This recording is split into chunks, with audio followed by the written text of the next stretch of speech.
नाज़रीन किराम अस्सलामु अलैकुम वरहमतुल्लाहि वबरकातुह। आप जानते हैं आज पूरे हिंदुस्तान भर में दूसरे चरण की वोटिंग जारी है। इसलिए तमाम ही दानिशवरान हजरात अहले बसीरत ये अपील भी कर रहे हैं कि तमाम ही हजरात अपने वोट का जो अधिकार उनको हासिल है इसको इस्तेमाल करें। बार बार ये अपीलें की जा रही हैं प्रशासन के ज़रिए से भी, चुनाव आयोग के ज़रिए से भी, हमने भी अपने चैनल के माध्यम से कई मरतबा ये अपील की। और साथ ही साथ अब उलमाए किराम खासकर आइम्माए मसाजिद की भी ये जिम्मेदारी है कि आज जुमे का दिन है तो वो जुमे के दिन अपनी जुमे की तकरीर के बाद इस बात की अपील करें, हो सके तो पूरी तकरीर ही इस पर करें और वोट की अहमियत को बतलाएं। इसलिए कि आज तक ये होता आया है कि ये समझा जाता है कि मिंबर व मेहराब से ये सियासत की बातें नहीं की जा सकती हैं, मगर मैं समझता हूं कि ये अब वक्त आ चुका है कि हम मिंबर व मेहराब से भी ये बातें करें। साथ ही साथ आप ये जानते हैं बहुत से उलमा और दानिशवरान ये बात कह रहे हैं क्या कि मुसलमान सियासत का वो यतीम बच्चा है जिसको इलेक्शन के वक्त में गोद ले लिया जाता है और फिर इलेक्शन के वक्त में फिर से यतीम खाने में डाल दिया जाता। ये मुहावरा आखिर सिर्फ मुसलमानों पर ही क्यों सटीक बैठता है? उसकी वजह यह है कि हमने इससे दूरी बना ली, जबकि शरीफ लोगों को इसमें आना चाहिए, अच्छे लोगों को इसमें आना चाहिए। जब अच्छे लोग सियासत में नहीं आएंगे तो गलत लोग पहुंचते रहेंगे, उसका खामियाजा हमें और आपको ही भुगतना होगा। एक मौलाना है, ये बेचारे मुझे ऐसा लगता है शायद कर्नाटका ही की किसी मस्जिद में है, मगर बड़ा अच्छा पैगाम इन्होंने दिया है। मैं चाहता हूं कि इनकी जबानी इसलिए क्योंकि देखिए ये अच्छा कदम उठाया कि मिंबर व मेहराब से अल्हम्दुलिल्लाह हमारे जो इमाम हैं वो अब ये बातें कर रहे हैं। अल्हम्दुलिल्लाह पिछले जुमे को पहला चरण था, उसमें हमने पूरी तकरीर उस पर करी क्योंकि उत्तराखंड के और यूपी की 8 सीटों पर और बहुत से पूरे मुल्क भर की 102 सीटों पर 21 राज्यों में जो वोटिंग जल चल रही थी, तो हमने ये मुनासिब समझा कि आज की पूरी तकरीर इसी के ऊपर होगी, तो अल्हम्दुलिल्लाह हमने उसमें की। लेकिन आज जहां वोटिंग हो रही है और मतदान जारी है तो वहां इमाम इकराम सामने आए और साथ साथ में इसमें इसकी वोट की अहमियत को समझाएं। साथ ही साथ ये भी इनकी 5-6 मिनट की वीडियो है, इसको भी समझते चलें। इसको सुनेंगे तो मैं समझता हूं बहुत सी बातें आपकी समझ में आएंगी। देखें ये जो मौलाना साहब हैं अच्छा बोल रहे हैं, मैंने चाहा कि ये पैगाम आप तक भी पहुंचे और आपको कैसा लगा ये भी बताइए और साथ साथ में इसको शेयर भी कीजिए, लाइक भी कीजिए। देखिए मौलाना साहब का ये बयान इसी से मुताल्लिक। हजरत, मैं हालात की मुनासबत से आखिरी 5 मिनट आपके सामने गुफ्तगू करना चाहूंगा। जैसा कि हम सब जानते हैं इस वक्त हमारे सूबे कर्नाटक में इंतखाबात होने वाले हैं। और पहले मैं आपको ये बात बता देता हूं, इलेक्शन पे गुफ्तगू करने जा रहा हूं। बाज कज फहम अहबाब ये समझते हैं कि मेंबर पे सियासत की गुफ्तगू हो रही है। याद रखो, ये सियासत की गुफ्तगू नहीं, ये अपने दीन, ईमान और अकीदे की हिफाजत की गुफ्तगू है। दीन, ईमान और अकीदे की हिफाजत की गुफ्तगू मैं कर रहा हूं, ये सियासत की गुफ्तगू नहीं। हमारे सूबे में अभी जैसा कि आप सब जानते हैं इलेक्शन आने वाला है। हजरात, इस वक्त हम सबको बड़ी दूर अंदेशी का सबूत देना है, बड़ी फिरासत का सबूत देना है, इत्तेहाद का सबूत देना है। हालात इस वक्त किस कदर नाजुक हैं आपको अंदाजा होगा अगर हालात पर आपकी नजर हो।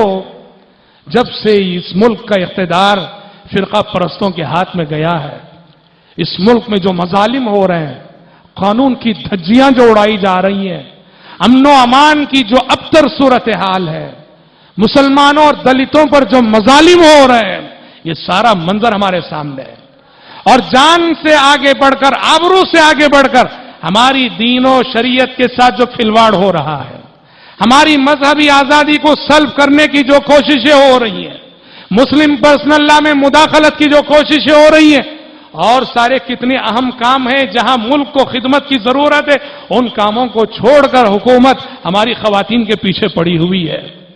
शरीयत में मुदाखलत है, ये यकसान सिविल कोड को लाने की कोशिशें हैं ये सब। अगर हालात का आप शूर रखते हो, या जिन लोगों को हालात का शूर है उनकी नींदें हराम है इन हालात से, जिस सिमत में कि हमारा मुल्क जा रहा है। और ये बात सिर्फ मुसलमान महसूस नहीं कर रहा है, इंसाफ पसंद हिंदू महसूस कर रहा है, इंसाफ पसंद सहाफी महसूस कर रहे हैं, सेकुलर जहनियत रखने वाले गैर मुस्लिम महसूस कर रहे हैं, और सारा मुल्क चीख रहा है। आज क्या नतीजा है? हमने जो अपनी वोट की जो ताकत है, इस ताकत को जाया किया, इस ताकत का सही इस्तेमाल नहीं किया।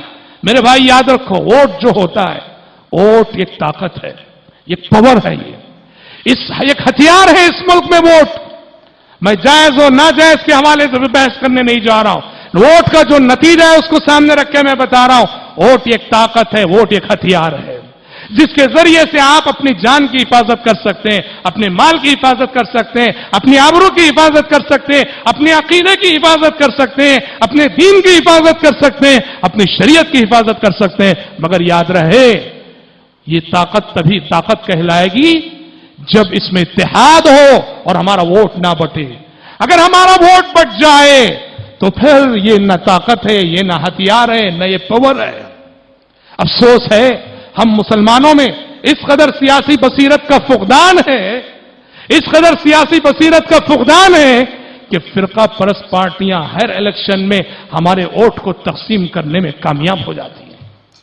और अफसोस होता है, इस्तेमाल होने वाले भी ऐरे गैरे नहीं, हमारे ही लोग होते हैं, अब्दुल्ला अब्दुर्रहमान जैसे नाम रखने वाले, ये यूज होते हैं जाती फायदे के लिए, जाती मफाद के लिए। याद रखो, वोट एक ताकत है, इस ताकत को ताकत बनाओ, और यह ताकत तभी बनेगी जब आप अपना हक के वोट इस्तेमाल करो। जाओ इलेक्शन के दिन वोट डालो, वोट डालो। और ऐसे यहां दो किस्म की जहनियत है, एक फिरका परस्ती की जहनियत है और एक सेकुलर जहनियत है। फिरका परस्ती की जहनियत रखने वाले लोग साफ हमें खुल्लम खुल्ला चैलेंज करते हैं, हमारी शहरियत पे शक करते हैं, हमारी मजहबी आजादी को सल्ब करने की कोशिश करती हैं। लेकिन जो सेकुलर पार्टियां हैं वो हमारे दीन और अकीदे से तो छेड़छाड़ नहीं करती। हम ये तो नहीं कहते कि वो हमारे साथ पूरी तरह इंसाफ करती हैं, कोई पार्टी नहीं जो पूरी तरह इंसाफ कर सके। लेकिन जब हमारे सामने जो दो नुकसान होते हैं, एक बड़ा नुकसान, एक छोटा नुकसान, बड़े नुकसान से बचने के लिए छोटे नुकसान को अपनाना पड़ता है। ऐसे में याद रखो मेरे भाई, अपने वोट की ताकत को बंटने न दो। और याद रहे, इसके लिए जरूरी है हम जाती मफादात से बालातर होकर सोचें, कौम के लिए सोचें, पूरे मुल्क के लिए सोचें। मैं मेरे जाती फायदे के लिए, इसमें मेरा जाती फायदा हो रहा है। गद्दार है वो शख्स जो अपने जाती फायदे के लिए कौम के मफाद से बगावत करता हो, जो अपने जाती फायदे के लिए मुल्क के मफाद से बगावत करता हो, गद्दार है वो शख्स। इसलिए याद रखो मेरे भाई, समझदारी के साथ, दूरअंदेशी के साथ, फिरासत के साथ वोट की इस ताकत को इस्तेमाल करो। अगर वोट बट रहा है, मेरे सगे भाई की वजह से बट रहा है, तो मैं उसको वोट नहीं दूंगा। अगर हमारा वोट बट रहा है, इसलिए बट रहा है कि मेरा सगा भाई खड़ा है, मैं उस उम्मीदवार को भी मैं हरगिज वोट नहीं दूंगा। जरूरी है दानिशमंदी के साथ और समझदारी के साथ अपनी वोट की इस ताकत का इस्तेमाल करें। बाकी अल्लाह रब्बुल आलमीन के हवाले है, हालात को संभालने वाला, सुधारने वाला सही मानों में वही है। बहुत अच्छी बात इन्होंने कही कि जहां हमारा वोट तकसीम करने वाला कोई कैंडिडेट खड़ा हो, अगरचे हमारा सगा भाई ही क्यों ना हो, तो आप उसको वोट मत दीजिए। क्योंकि ऐसे भी बहुत से लोग हैं जो अब्दुल रहमान के नाम पर और अब्दुल्ला के नाम पर आपको मिल जाएंगे, जो पैसे पकड़ करके अपने जाती मफाद के लिए कौम का सौदा कर देते हैं। लिहाजा ऐसे लोगों को पहचाने, जो सेकुलर लोग हैं, जो आपकी आवाज़ को उठाते हैं, मजबूती से वो लड़ रहे हों, तो ऐसे का ही समर्थन कीजिए। अल्लाह की बारगाह में दुआ है, अल्लाह ताला हमारे इस मुल्क में खुशहाली अता फरमाए, अमन और सुकून कायम फरमाए। अस्सलामु अलैकुम व रहमतुल्लाहि व बरकातहू।